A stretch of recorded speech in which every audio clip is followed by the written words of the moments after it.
Dahan-dahan akong nagmulat ng mata. Ang bigat ng aking talukap ay tila pinipigilan ng isang matandang sumpa. Ang una kong nasilayan ay ang sirang kisame na may mga bakas ng amag, kasalungat ng marmol at chandelier na nakasanayan kong titigan sa mansyon ng mga Renzo. Ang aking tainga ay hindi na nabibimbingi sa sigaw ng unos, kundi sa tahimik at sunod-sunod na tunog ng tubig na tumutulo mula sa butas ng bubong, bumabagsak sa isang luma at pinagsama-samang timba. Ito ang katahimikan ng pagkatapos ng bagyo, isang katahimikan na mas nakakabingi kaysa sa lahat ng kulog. Gising ka na, Ineng, sabi ng isang boses na malalim ngunit malumanay.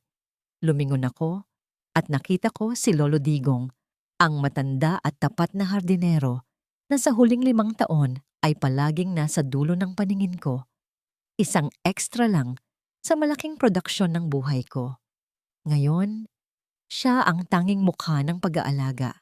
May dala siyang lugaw sa isang mangkok na may basag sa gilid at ang singaw nito ay may amoy ng luya at pagmamalasakit. Hindi ako makapagsalita. Ang lalamunan ko ay tila sinakal. Parang may isang malaking bato na nakalagay sa dibdib ko. Wala akong maisip na tanong ni hindi ko mahanap ang tinig ko. Ang huli kong naaalala ay ang matinding init ng palad ni Doña Consolacion sa pisngi ko, kasunod ng lamig at putik ng kalsada. Huwag ka munang magsalita, Maricielo. Patuloy niya habang inaalalayan niya akong umupo. Natagpuan kita sa gilid ng kalsada, Ineng. Walang malay. May sakit ka. Pero salamat sa Diyos, malakas ang bata sa loob mo. Nang marinig ko ang bata, ang mga kamay ko ay agad na lumipad sa aking tiyan. Ang sakit ng paghampas ng ulan, ang pagkahulog, ang shock, lahat ay naglaho. Ang tanging nanatili ay ang matinding takot na baka may nangyari sa anak ko. Nang maramdaman ko ang mahinang pulso ng buhay sa loob ko, hindi ko napigilan ang luhang matagal ko nang pinipigilan. Pumatak ang mga luha hindi dahil sa sakit ko, kundi sa pasasalamat na hindi ako pinabayaan ng Diyos sa gitna ng kanilang kalupitan. Salamat, Lolo. Mahina kong bulong, ang bawat salita ay may kalakip na kirot. Habang kinakain ko ang lugaw, tinanong ko si Lolo Digong tungkol sa sarili niya. Ipinaliwanag niya na isa siyang tapat na kere sa isang napakayamang pamilya noong una, pamilyang matagal nang nawala. Habang nagkukwento siya, ang mata niya ay hindi mawala sa red coral na kwintas na nakakulong sa aking pulso. Ito ay isang bagay na palagi kong itinatago, pero ngayon ay kitang-kita dahil wala na akong damit na pang-ibabaw. Ang kwintas mo, may kahawig, ang sabi niya, at ang kanyang tingin ay malayo. Sabi ng senyor ko, ang koral ay proteksyon. Ang pangalan ng kanyang anak ay Maricielo din, na wala noong bata pa. Ang aking puso ay lumundag, ngunit sinupil ko agad. Huwag kang umasa, Maricielo. Ang pag-asa ang nagdala sa'yo sa kalsada. Ang isiping ako ay anak ng isang mayamang senyor ay tila isang malupit na biro ng tadhana. Lalo na matapos akong itapon ng pamilyang pinaglingkuran ko. Ngunit nagtanim ang matanda ng isang maliit na binhi ng pagdududa sa isip ko. Kinabukasan, kahit mahina pa ako, kailangan kong umalis. Hindi ako maaaring maging pabigat. Ang lugar na kinalakhan ko ay ang bahay ampunan. Ang utang na loob na ipinagkaloob sa akin ni Lolo Digong ay hindi ko kayang suklian at ayaw kong mapahamak siya dahil sa akin. Kailangan ko nang umalis, Lolo. May anak akong kailangan kong itago, ang sabi ko, at inabot ko sa kanya ang lumang rosaryo ng aking ina bilang pasasalamat. Ang natagpuan kong matutuluyan ay isang kwarto sa slum area na may amoy ng alikabok at lumang pagkain. Ang init ay matindi at ang bawat ingay sa labas ay pumapasok sa loob. Ang mga dingding ay kasing nipis ng aking pag-asa. Dito, ang tanging kumpanya ko ay si Aling Nene Isang babaeng madaldal, ngunit may pusong ginto. Hoy Ineng, ba't nandito ka? Ang ganda mong tao ah. Nako, siguro na biktima ka ng lalaki no. Ang bungad niya sa akin habang abala siya sa paglalaba sa labas. Hindi ako sumagot, ngunit ibinigay ko sa kanya ang isang mahinang ngiti. Sa kabila ng kanyang pagiging tsismosa, siya ang tanging tao na hindi ako tiningnan ng may paghatol. Tuwing gabi, kung minsan ay nagbibigay siya sa akin ng konting kanin na may tuyo. At iyon ay sapat na para makatulog akong busog ang tiyan at ang puso. Sa isang umaga, habang naglalaba ako ng damit pambata, kahit matagal pa bago isilang ang anak ko, nakita ko ang isang envelope na nakasiksik sa ilalim ng aking door. Ito ay may letterhead ng isang sikat na law firm. Ginang Maricelo C. Renzo, kagyat na pagpupulong hinggil sa di inaasahang mana at testamento ni Don Hilario Valderrama. Nanginginig ang aking mga kamay habang binabasa ko ang pangalan. Valderrama. Hindi kaya? Ibinaba ko ang envelope na tila isang mainit na uling. Bakit ngayon? Pagkatapos ng lahat ng nangyari, hindi ko na kayang magtiwala pa sa isang pangako ng kayamanan na bigla na lang lilitaw. Iginuhit ko sa isip ko ang mukha ni Renzo, ang ngiti ni Ivana, at ang mapanghusgang tingin ni Doña Consolacion. Sila ay mga mandaraya, at marahil ito ay isa na namang pain. Huwag kang tanga, Maricielo. Huwag kang magpapadala sa matatamis na salita. Napagdesisyonan kong sirain ang liham. Pinunit ko ito at inihagis sa isang sulok. Ang tanging mana na kailangan ko ay ang lakas upang mabuhay ng payapa kasama ang anak ko. Ngunit bago ko pa man tuluyang makalimutan ang letter, isang matigas na ingay mula sa labas ang pumigil sa akin. Isang malaking itim na kotse ang huminto sa dulo ng kalye. At bumaba si Doña Consolacion. Ang kanyang mukha ay seryoso. Ang kanyang mga mata ay naghahanap. May kasama siyang dalawang malaking lalaki. Hindi siya nakatingin sa akin, ngunit ang kanyang presensya ay tila isang pader ng yelo. Nahanap niya ako. Ang aking puso ay naramdaman ko ang matinding paghila. Tila hinahatak paalis ang natitirang hininga ko. Ang takot ay hindi dahil sa sarili ko. Ang takot ay dahil sa bata, sa aking sinapupunan. Naging bato ako, hindi makagalaw, habang nakikita kong papalapit siya at ang kanyang labi ay handa ng magsalita. Sa dinami-dami ng pader na giniba ko para makatakas sa kanila, bakit ako pa ang naiwan sa isang sulok na hindi makahinga? Ang tanging nagbalik sa aking sarili ay ang matinding boses ni Aling Nene. Umaaling-awngaw sa usok ng niluluto niyang tuyo. Hoy, Donya! Ano ang ginagawa mo rito? Walang kailangan dito. Anong hanap mo, ha?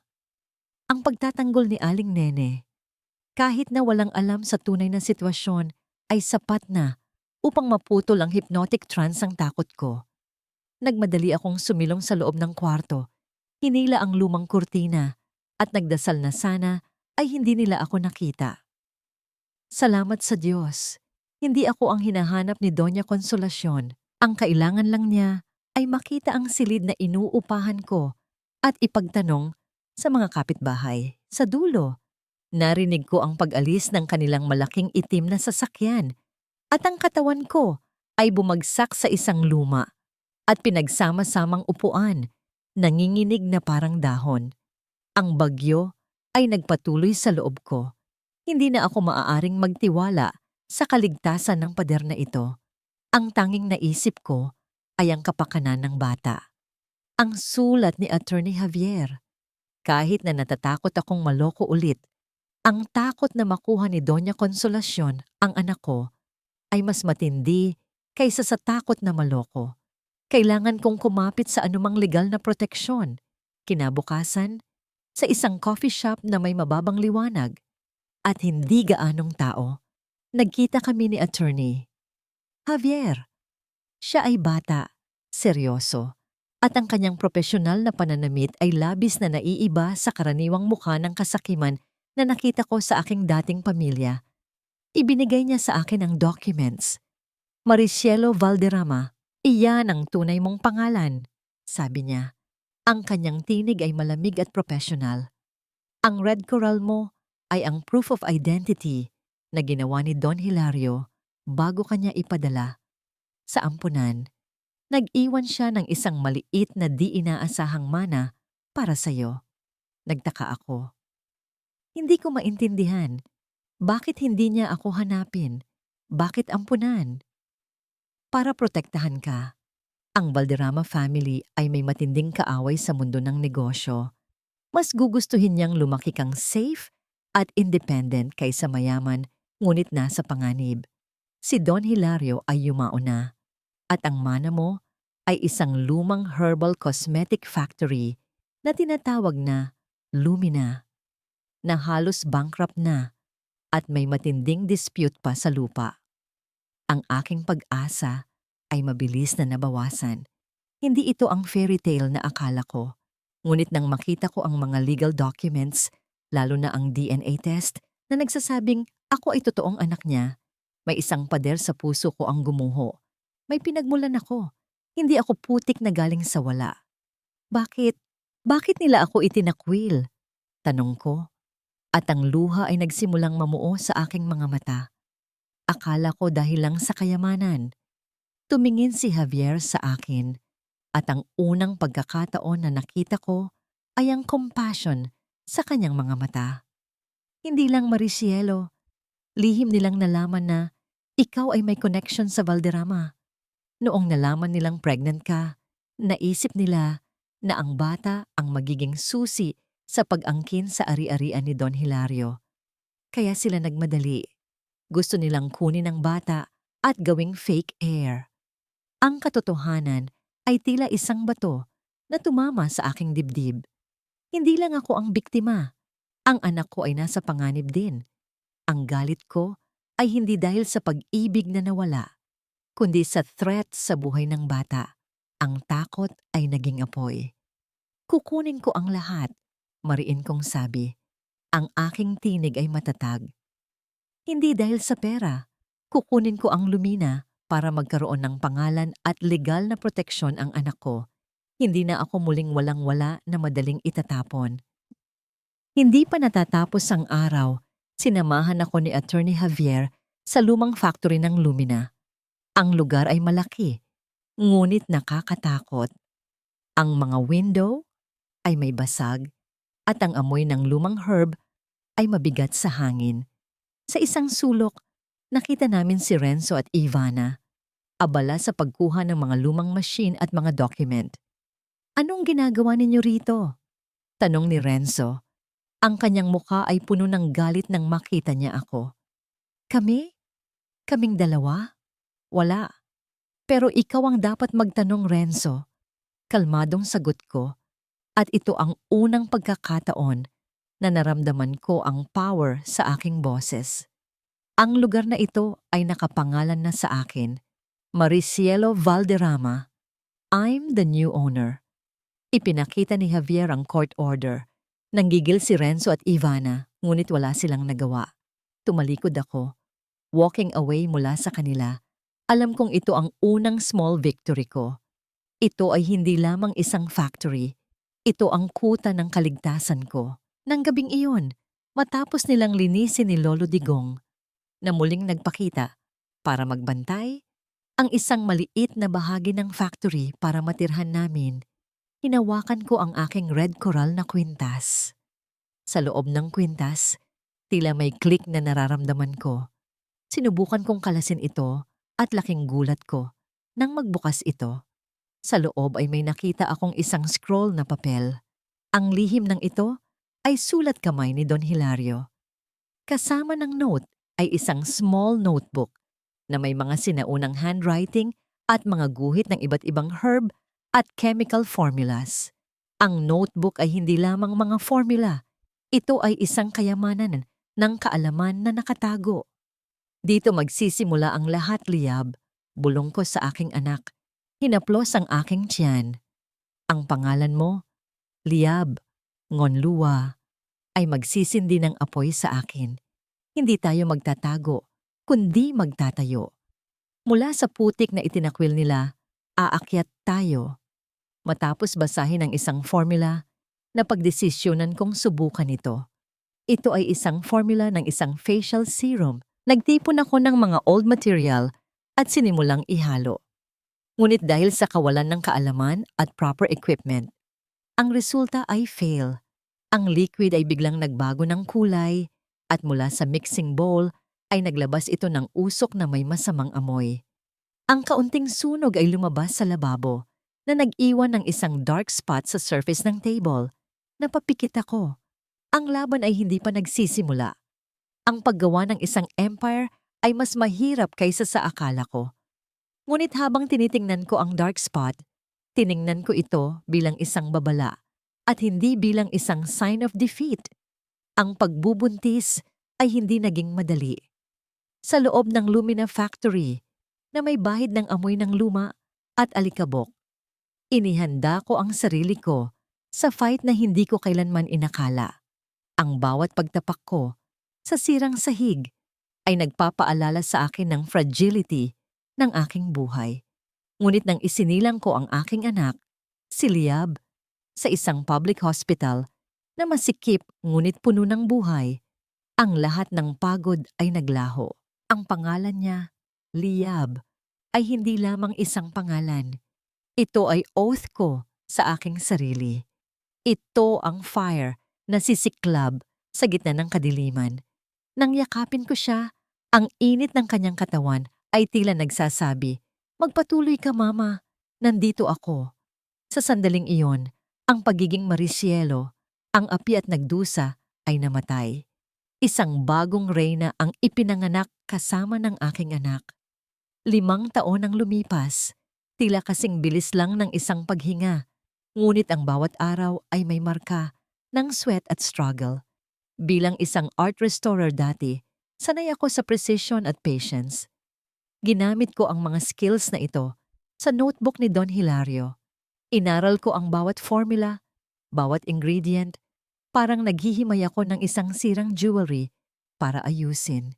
Sa umpisa, nagtitinda ako sa mga kalapit na market, naglalakad sa ilalim ng matinding sikat ng araw. Ang pinakamahalaga sa akin ay ang quality. Ang aking mga produkto ay gawa sa organic ingredients na kasing tapat ng puso ko. Ang mga mamimili ay bumabalik. Hindi lang dahil sa ingredients, kundi dahil sa passion na inilalagay ko sa bawat isa. Ang Lumina, mula sa isang lumang factory, ay dahan-dahang lumaki. Si Liab ay lumaki sa gitna ng mga herb at packaging. Kahit may pera na ako, nanatili kaming nakatira sa maliit na bahagi ng factory. Naramdaman ko ang peace dito, ang peace ng isang taong hindi nangutang sa iba, kundi nagtayo sa sarili niyang mga kamay. Isang hapon, nakita ko si Aling Nene, ang aking guardian angel sa masikip na kalye noon, na nag-aayos ng mga inventory. Siya ay nagtatrabaho na sa Lumina bilang isang manager. Ang kanyang daldal ay nanatili, ngunit ang kanyang kindness ay tumaas. Sa isang break, ibinalita niya sa akin ang latest chismis. "Alam mo ba, Maricielo," bulong niya sa akin, "ang pamilya mo, naku ho, kawawa. Si Ivana umalis na, nagdala ng lahat ng pera. Si Renzo naglalasing, at si Doña Consolacion, ang mansion nila ay sinamsam ng mga bank. Ang karma. Gosh, ang bilis." Ang balita ay hindi nagbigay sa akin ng pure joy. Nagbigay ito ng isang sense of justice na may bahid ng pity. Hindi ko sila sinumpa, ngunit ang kanilang greed ang sumira sa kanila. Sa kabila ng lahat, hindi ko mapigilan ng isiping, ganito ba ang dulo ng lahat ng kasakiman? Ang aking brand ay naging instant hit. Hindi ko tinanggap ang loan at investments mula sa private individuals upang walang kontrol sa akin. Sa loob ng 5 taon, nagtayo ako ng isang wall ng independence. Isang araw, bumalik si Attorney Javier. Siya ay nanatiling professional. "Cielo," sabi niya, "ang bago kong pangalan sa mundo ng negosyo. Nasa huling yugto na ang pamilya Renzo. Kung wala silang magagawa, ang huling ari-arian nila ay kukunin ng bank. Out of professional courtesy, kailangan kong magtanong. May balak ka bang intervene? Naramdaman ko ang bigat ng kanyang tanong. Ang marisyelo sa puso ko ay sumasagot na, tulungan mo sila. Tao pa rin sila. Ngunit ang Cielo, ang inang naghirap para protektahan ang kanyang anak, ay nagsabi, hindi. Dapat nilang maranasan ang putik na kinain ko. Naglakad ako papunta sa window. Tinitingnan ang isang batch ng sampagita extract na inihanda. Ang sampagita ay kasing fragrant ng hope, ngunit kasing resilient din ng mother's heart. Bumalik ako at humarap kay Javier. Attorney Javier, mahina kong sabi, ngunit ang bawat salita ay may finality. Gusto kong bilhin ang lahat ng utang nila. Ibigay mo sa akin ang lahat ng document. Gusto kong maging creditor nila. Hindi ko sila itatapon sa kalye. Mas masakit ang karma kung ang taong inutang mo ay ang taong sinaktan mo. Ang kanyang mata ay nagulat. Ngunit siya ay tumango. Naiintindihan ko. Ito ay mas satisfying na justice kaysa sa imprisonment. Nang makita kong aalis na si Javier, tinawag ako ni Liab. Mama, tingnan mo. At ibinigay niya sa akin ang isang drawing niya. Isang portrait ng isang babaeng may suot na crown at isang factory sa likod. Sa gitna ng guhit ay isang bouquet ng sampagita. Ang innocence ng bata ay isang sweet reminder ng aking goal. Ang ganda ng crown mo, anak, sabi ko. Ngunit ang korona ko ay hindi gawa sa ginto, kundi sa wisdom at sacrifice. Kinuha ko na ang buhay nila. Pero paano ko kukunin ang huling piraso ng ang pagiging Cielo Valderrama ay hindi lamang pagpapalit ng pangalan. Ito ay isang mental shift. Hindi na ako ang babaeng naglalaban ng damit sa maliit na kwarto sa ilalim ng amag. Ngayon, ako ang babaeng nagpapalabas ng order na may authority. Ngunit sa loob ng bawat expensive silk na sinusuot ko, ang puso ni Maricielo ay nananatiling tapat sa kanyang goal, ang kaligtasan at kaligayahan ni Liab. Sa isang meeting room na may malaking window na tanawang skyline ng Maynila, inilatag namin ni Attorney Javier ang aming final plan. Ang board of directors ay walang ideya na ang kanilang fierce president ay naghahanda ng isang personal drama na hindi nila malilimutan. Kailangan nilang makita ka, face to face, ngunit kailangan itong maging organic. Paliwanag ni Javier, habang itinaturo niya ang map ng social event. Ang charity gala na inorganisa mo ang perpektong venue. The final blow ay dapat maging calculated, hindi emotional. Pinag-usapan namin ang detalye ng plan, ang pagpapahirap, ang pagpapakita ng aking power sa mundo ng negosyo bago pa man ako makilala. Ang bawat move ay parang chess, isang game na hindi ko inakalang lalaruin ko. Pag-uwi ko sa Lumina, kung saan nanatili kaming nakatira, kahit na mayroon na akong malaking mansion, sinalubong ako ni Liab. Siya ay 5 taong gulang na, at ang spark sa kanyang mga mata ay ang aking fuel. Mama, bakit tayo may mansion, pero sa factory tayo natutulog? Ang tanong niya ay inosente. Ngunit tumagos sa core ng aking desisyon. Yinakap ko siya. Anak, ang mansion ay para sa negosyo. Ito ang mukha ng Cielo Valderrama. Pero ang factory na ito ang heart natin. Dito natin inilagay ang ating sweat at dreams. Ang comfort ay hindi sa malaking bahay, kundi sa peace ng ating puso. Ito ay isang truth na kailangan kong ulitin, hindi lang sa kanya, kundi sa aking sarili. Samantala, ang karma ay gumagalaw na. Nakatanggap ako ng ulat mula kay Javier na si Doña Consolacion at Renzo ay halos mabaliw na sa paghahanap ng pera. Pinadalhan ko sila ng mga note mula sa law firm, humihiling ng immediate payment sa mga loan na ngayon ay fully owned na ng aking holding company. Sila ay binalaan na kukunin ang huling piraso ng kanilang ari-arian, ang lumang vintage car na paborito ni Renzo. Ang humiliation ay bahagi ng aking plan. Narinig ko ang details mula kay Aling Nene na ngayon ay mas loyal sa akin kaysa sa kanyang sariling asawa. Naku, Mare, ang tigas ng mukha ni Doña Consolacion. Nakadisguise pa, pumunta sa bangko, pero itinulak lang siya ng guard. Bulong niya. Ang kanyang tinig ay may satisfaction na hindi ko kayang ikaila na nakakahawa. Sa gabi ng charity gala, ako ay nagbihis sa isang elegant black gown. Ang tela ay malambot sa aking balat. Kaibahan sa magaspang na damit na isinuot ko noong ako ay itinapon. Nilagyan ko ng coral necklace ang aking pulso. Ito ang aking amulet, ang aking symbol ng sacrifice at inheritance. Handa ka na, Cielo? Tanong ni Javier nang makita niya akong pababa. Siya ay nasa tuxedo, naghihintay. Hinding-hindi ako magiging handa para dito, Attorney Javier. Ang sagot ko. Ito ay hindi negosyo. Ito ay paghahanap ng hustisya para sa sarili ko at sa aking anak. Ngunit gagawin ko ito ng may dignidad. Inabot ko sa kanya ang isang small box. Ito ay Thanksgiving gift ko sa iyo. Hindi ka lang lawyer ko, ikaw din ang witness ng aking rebirth. Ngunit nang makita ko ang isang spark ng something else sa kanyang mga mata, mabilis kong nilinaw ang line. Professional lang, Attorney Javier. Tumango siya. Ang kanyang professionalism ay ang anchor namin. Habang ang aking chauffeur ay nagmamaneho papunta sa venue, tiningnan ko ang aking rearview mirror. Si Liab ay mahimbing na natutulog sa baby seat, walang ideya sa war na nilalabanan ko. Ang kanyang innocent face ay nagpapaalala sa akin ng real stakes ng gabing ito. Sa isang kalye na malapit sa venue, napansin ko ang isang figure sa darkness. Ang kanyang outline ay hindi pamilyar, ngunit ang kanyang posture, ang weariness at ang shame ay madaling nakilala. Si Renzo.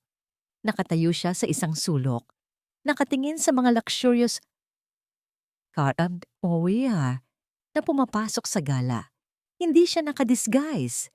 Siya ay nakadisguise na sa kanyang sariling misery. Ang kanyang mga mata ay nananatiling nakatingin na parang naghihintay siya ng isang sign. Hindi niya ako nakita at laking pasasalamat ko. Huwag mo akong pansinin, Renzo. Ang paghihintay mo ay matatapos na. Ngunit hindi sa paraang inaakala mo.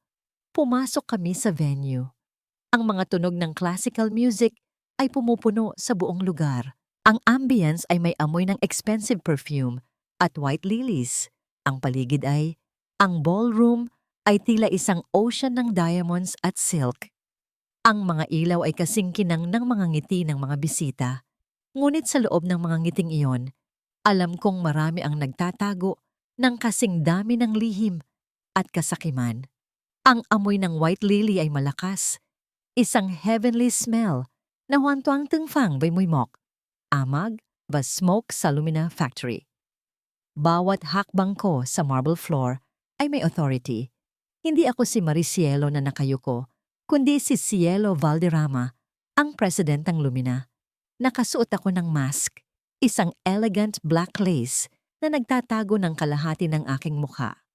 Sa totoo lang, ang maskara ay hindi para itago ang mukha ko, kundi para itago ang heartbeat ko, ang fear at rage na kumakawala sa loob ko.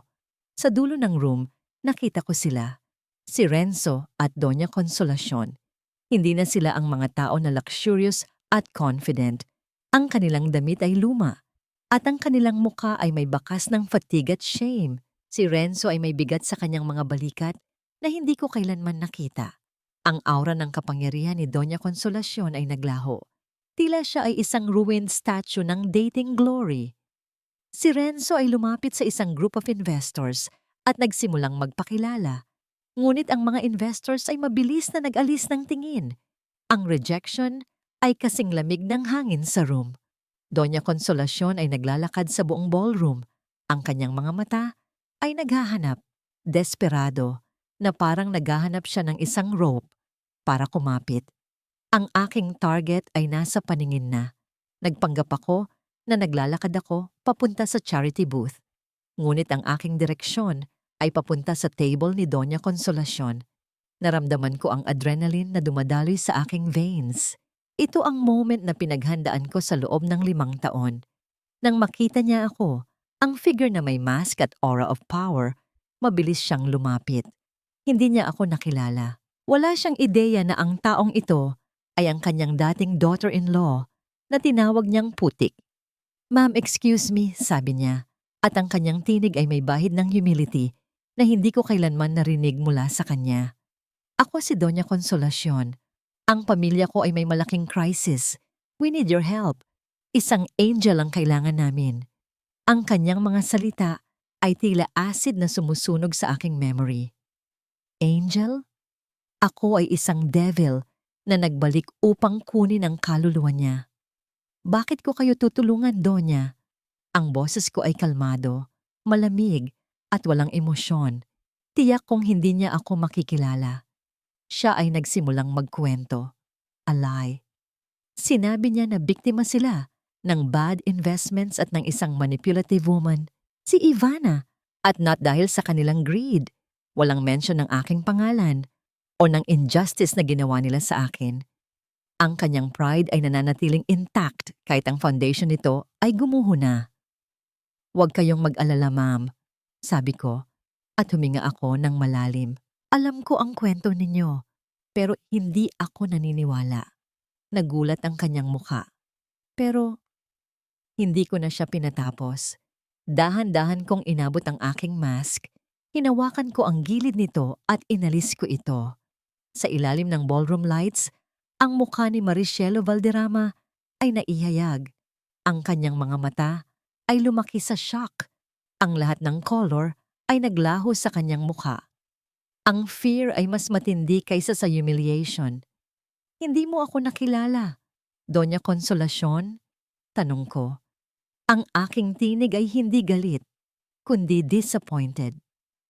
"Ako ito, ang mabaho at walang kwentang putik na si Maricielo." Bumagsak ang kanyang jaw. Ang kanyang katawan ay nanginginig, hindi sa galit, kundi sa dread. Hindi siya makapagsalita. Ang tanging lumabas sa kanyang bibig ay isang mahinang tunog, "Maricielo?" Ang lahat ng tao sa paligid ay naghahanap ng atensyon. Sa sandaling iyon, si Renzo ay lumapit. Nakita niya ang reaksyon ng kanyang ina at nakita niya ang aking mukha. Ang kanyang shock ay mas malaki kaysa sa kanyang ina. Siya ay tuluyang naging statue. Ngunit nang makita niya ang galit sa mga mata ko, ang self-preservation ay nag-umpisa.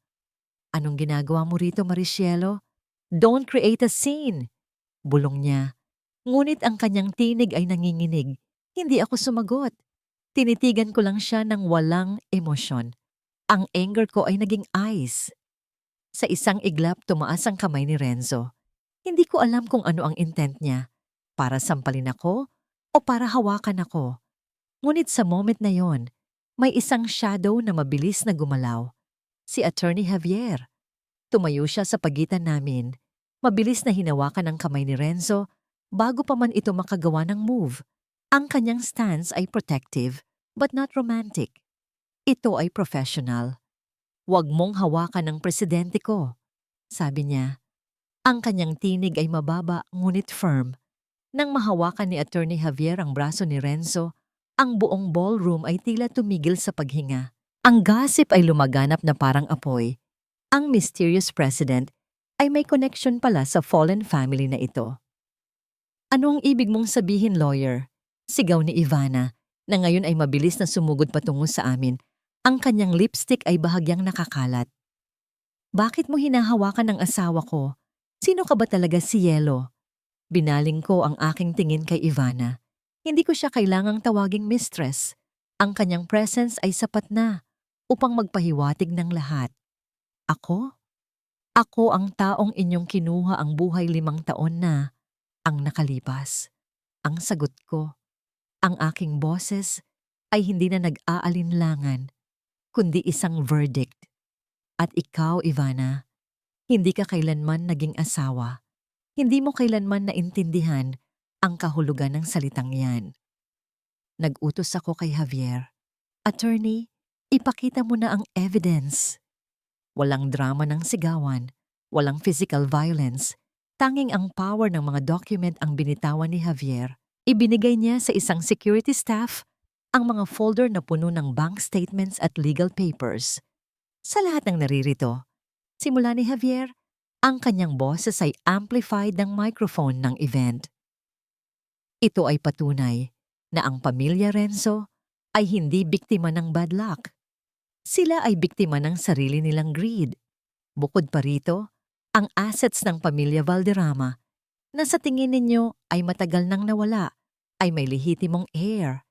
Ipinakita niya ang DNA test, ang certified copy ng testamento ni Don Hilario. Tiningnan ko si Doña Consolacion na ngayon ay nakahawak sa kanyang dibdib. Ang kanyang muka ay white as paper. Ang heir ay si Maricelo Valderrama. Ako, ang sabi ko, inilabas ang Red Coral na kwintas, ang mga properties na tinatawag ninyong yours, ang mansions, ang mga shares, ay nakasalig sa utang na fully owned na ng aking holding company. Si Renzo ay hindi makapaniwala. Imposible. Paano? Hindi ka anything noon. Ngayon, I am everything. Sagot ko. Nang itapon ninyo ako, hindi kayo nakuha ng jewelry. Hindi ninyo nakuha ang child. Nakuha ninyo ang fire na kailangan ko para magtayo ng sarili kong empire. Ang pinakamasakit na sandali ay ang pagtalakay sa anak ko. Ginawa ninyong negotiation ang buhay ko, ang body ko, at ang child ko. But my child, si Liab, ay hindi ninyo mabibili. Siya ay priceless. Pagkatapos nito, inilabas ko ang real consequence ng kanilang ginawa. Hindi ko kayo ipapahuli, hindi ko kayo ipapabilanggo. Mas masakit iyon. Sa halip kailangan ninyong bayaran ang lahat ng utang ninyo sa akin. At dahil wala kayong pera, you will work for it. Doña Consolacion, Renzo, magsisimula kayo bilang janitors sa Lumina factory ko. 5 taon, walang sahod. That's your penance. Ang silence ay napakalalim. Ang gala ay naging isang courtroom. Si Doña Consolacion ay lumuhod sa kanyang shame, hindi sa aking feet, kundi sa reality ng kanyang pagkatalo. Pagkatapos, si Javier ay lumapit kay Ivana. At ikaw, Ivana, ang fraud at asset misappropriation na ginawa mo sa mga investors ay may warrant na. You're under arrest. Ang mga police officers na naghihintay sa labas ay pumasok at si Ivana ay inilabas. Ang kanyang screams ay hindi na kasing lakas ng dati. Ang justice ay naramdaman ko, hindi bilang vengeance, kundi bilang closure. Bago ako umalis, lumapit si Renzo. Ang kanyang mata ay hindi na puno ng arrogance, kundi ng deep regret. Hindi na siya ang man na minahal ko, kundi isang ghost ng isang mistake. Maricielo, patawad. Ang bulong niya. Ang kanyang boses ay halos hindi marinig sa mga paligid. Hayaan mo akong ayusin ang lahat. Humarap ako sa kanya. Hindi ko siya tinanggap, ngunit hindi ko rin siya hinamak. Ang forgiveness ko, Renzo, ay hindi para sa iyo. Ito ay para sa aking sarili. Hindi na ako ang Maricielo na handang makinig sa salitang yan. Your apologies are too late. Tinalikuran ko siya at ang bawat hakbang ko ay mas magaan. Sa pag-alis, inabot ko kay Doña Consolacion ang isang maliit na box. Hindi ito isang gift ng mercy, kundi isang statement. Gamitin mo ito, Doña, para hindi na raw ang kamay mo sa pagtatrabaho. Sa loob ay isang tube ng hand cream na may signature scent ng Lumina. Isang symbol ng kanyang bagong reality. Kailangan niyang magtrabaho para maging kasing lambot ng aking produkto. Ang huling tingin ko kay Renzo ay hindi puno ng galit, kundi ng awa.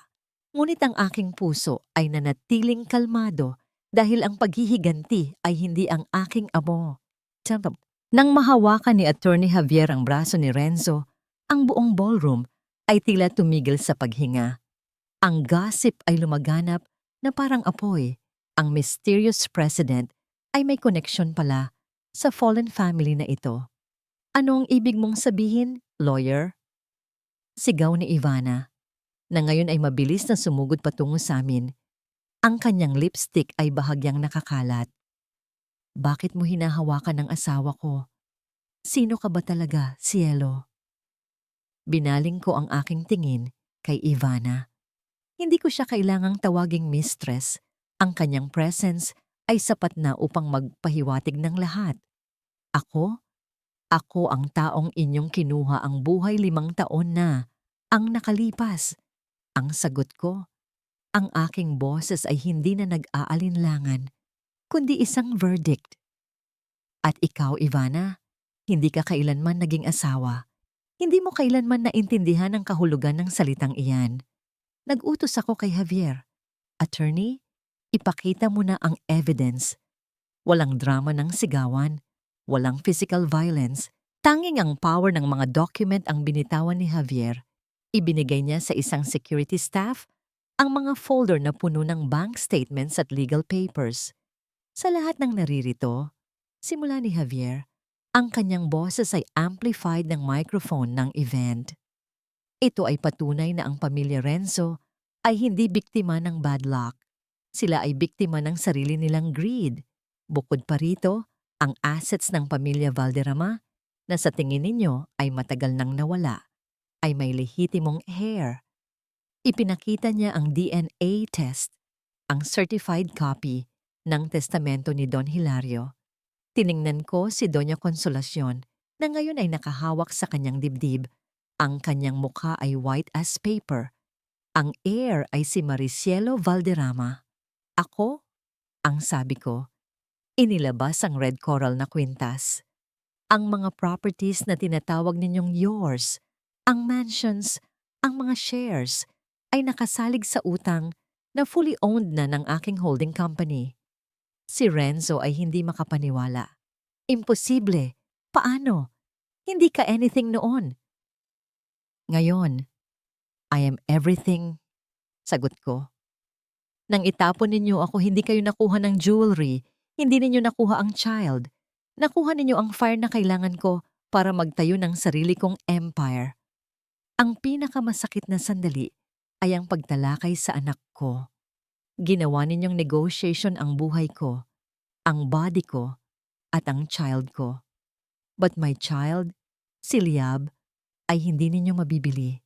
Siya ay priceless. Pagkatapos nito, inilabas ko ang real consequence ng kanilang ginawa. Hindi ko kayo ipapahuli. Hindi ko kayo ipapabilanggo. Mas masakit iyon.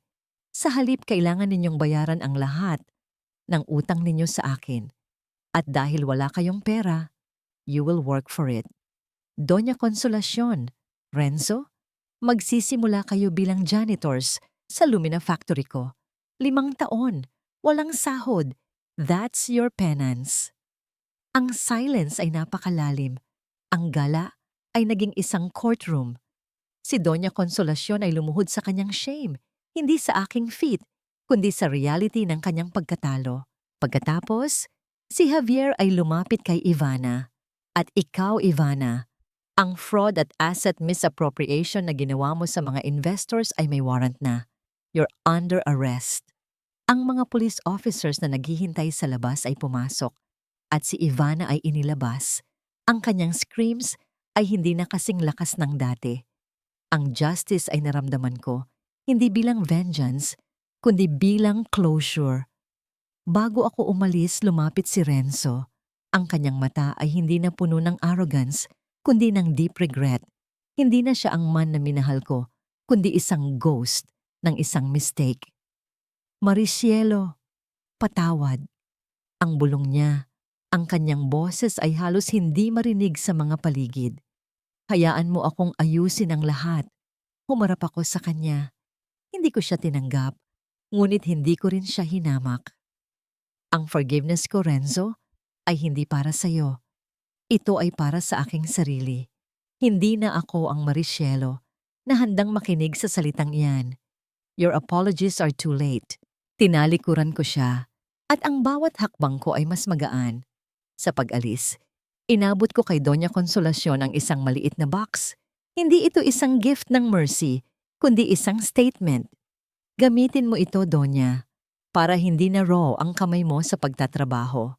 Sa loob ay isang tube ng hand cream na may signature scent ng Lumina. Isang symbol ng kanyang bagong reality. Kailangan niyang magtrabaho para maging kasing lambot ng aking produkto. Ang huling tingin ko kay Renzo ay hindi puno ng galit, kundi ng awa. Ngunit ang aking puso ay nanatiling kalmado dahil ang paghihiganti ay hindi ang aking.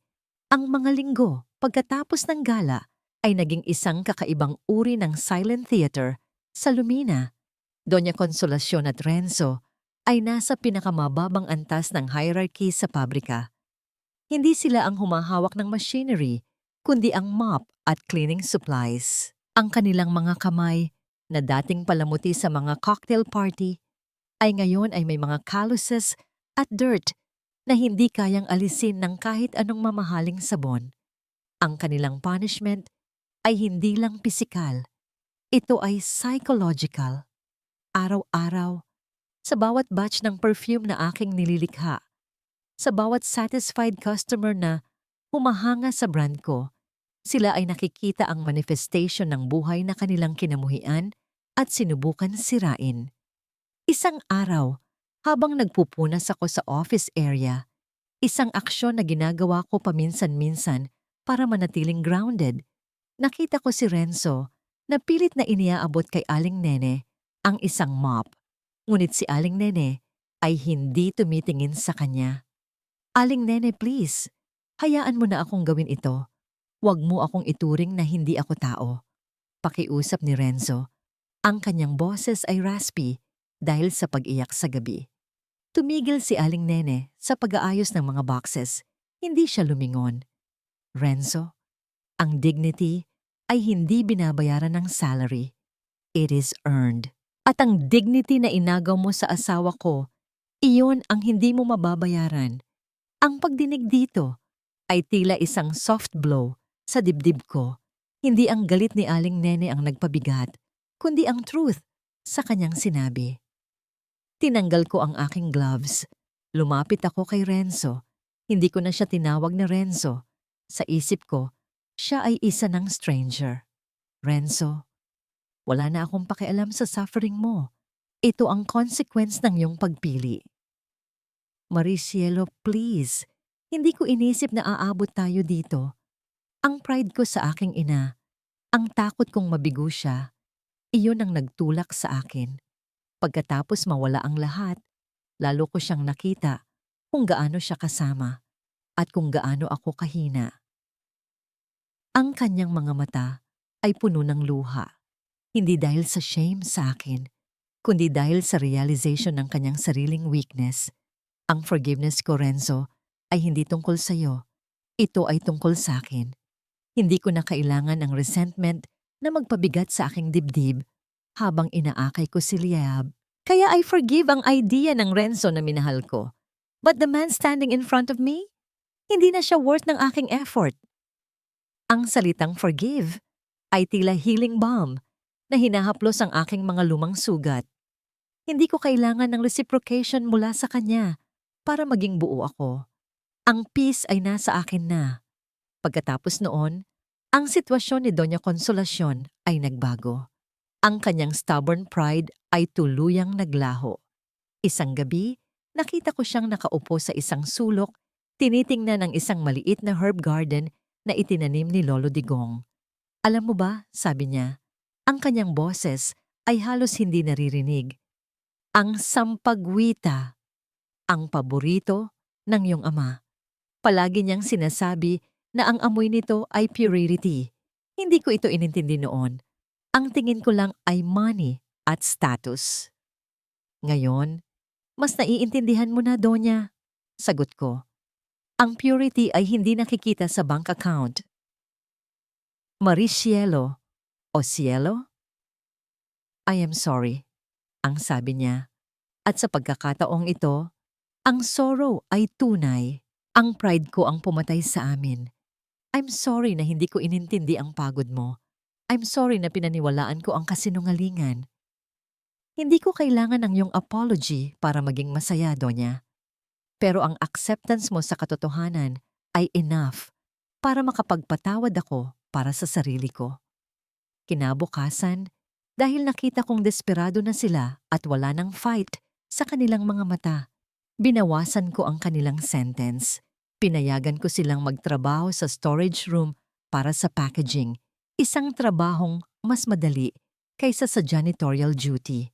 Ito ay hindi mercy para sa kanila, kundi release para sa aking soul. Hindi ko na kailangan ang vengeance na ito. Sa araw na yon, ipinagbili ni Javier ang mga residual assets ng pamilya nila at inilipat ang pera sa isang trust fund para kay Liab. Si Renzo, na tinanggap ang kanyang bagong buhay, ay nagbigay sa akin ng isang last letter, isang sulat ng pagpapaalam at pag-amin sa kanyang pagkakamali na hindi na niya ako hahanapin kailanman. Ang aking misyon ay tapos na. Ang aking heart ay hindi na puno ng poison. Sa isang hapon, habang inililipat ko si Liab sa isang bagong bahay, isang maliit ngunit magandang beach house malapit sa isang malawak na garden na puno ng sampagita, huminga ako ng malalim. Sa wakas, naramdaman ko ang freedom. Wala nang pagbabanta, wala nang kailangang patunayan. Mama, dito na tayo titira? Tanong ni Liab, nakatingin sa mga bulaklak.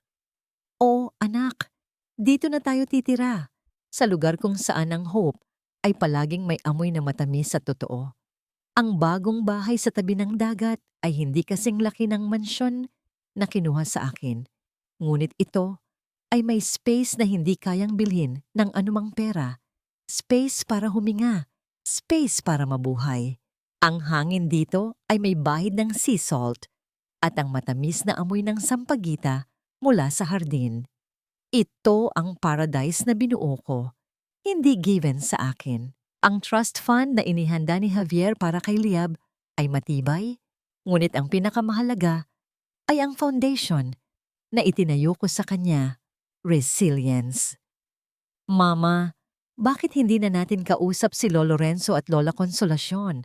Tanong ni Liab, habang naglalaro kami sa buhangin. Bumalik ako sa pagiging Maricielo sa sandaling iyon, ang ina na nagpapaliwanag ng mga komplikadong bagay sa simpleng paraan. Anak, minsan may mga tao na naliligaw sa landas dahil sa pride at greed. Gumawa sila ng maling desisyon. Tinulungan ko silang makita ang liwanag at nagpasya silang hanapin ang sarili nilang path ngayon. Hindi na tayo parte ng kanilang story. Kaya hindi na sila masama? Hindi. They are just doing what they need to do now. At tayo, Liab, we are doing what we need to do too. Magtatagumpay tayo sa sarili nating lakas. Ang pagpapatakbo ng Lumina ay mas challenging kaysa sa inaakala ko. Ang pagiging CEO ay hindi lang signing papers. Ngunit ang bawat challenge ay nakikita ko bilang isang puzzle na kailangan kong lutasin, tulad ng isang sirang brooch noon. Si Javier ay dumalaw sa akin, hindi para mag-usap tungkol sa legal matters, kundi para sa closure. Nalaman ko na siya ay tinanggap sa isang prestihiyosong law firm sa ibang bansa. Uuwi na ako, Cielo, sabi niya, habang nakatingin sa horizon. Ang duty ko kay Don Hilario ay tapos na. Ang legacy niya ay nasa mabuting kamay na. Ikaw ay safe na. Naramdaman ko ang isang pang ng nostalgia. Si Javier ay laging nandoon, reliable, trustworthy. Siya ay the ideal man sa papel, ngunit ang connection namin ay hindi kailanman nag-ugat sa kilig o romance. Ito ay respect at loyalty. Salamat, Javier. Hindi ko malilimutan ang support mo. Ikaw ang silent protector ng Maricielo. At ni Liab, sabi ko. Wala iyon. Ginawa ko lang ang nararapat. Sagot niya. Walang awkwardness, walang hesitation. Ito ay isang malinis na goodbye. Nag-abot siya ng isang kamay at nakipagkamay ako sa kanya ng mahigpit. Isang handshake na nagtatapos sa isang chapter. Mag-ingat ka sa paglalakbay mo at huwag kang mag-alala. Dagdag ko. Ang Lumina ay matatag na. Wala na akong kailangan pang savior. Pagkaalis ni Javier, naramdaman ko ang ganap na kalayaan. Ang anchor na humahawak sa akin sa nakaraan ay tuluyan ng naputol. Ang aking pag-iral ay hindi na nakasalalay sa sinuman. Sa Lumina, ang araw-araw na pagdurusa ni na Doña Consolacion at Renzo ay nagpatuloy, ngunit may isang twist sa ending ng kanilang story. Isang hapon, habang naglilinis si Doña Consolacion, nakita niya ang isang maliit na vial ng face serum na prototype ko. Hinawakan niya ito ng may pag-iingat. At sa kanyang pagtingin, nakita ko ang isang bagay na kakaiba, hindi envy, kundi interest. Muli, hindi ko ito pinalampas, ngunit sa pagkakataong ito, hindi ko siya sinisi. Donya, kung gusto mong maging mas kapaki-pakinabang sa kumpanya, kailangan mong matuto. Ang formula na yan ay high-end. Kung nais mong mabawasan ang iyong debt ng mas mabilis, matuto kang magbasa ng ingredients. Medyo nagulat siya. Tinuturuan mo pa ako? Hindi. Ang company ang magtuturo sa inyo. Kayo ay employees ko ngayon. Kailangan ninyong maging valuable o mananatili kayo rito habang buhay. Ang fire ni Doña Consolacion ay hindi namatay. Ito ay redirected. Ang kanyang pride ay ngayon ay ginagamit para sa survival at self-worth sa isang napakaliit na paraan.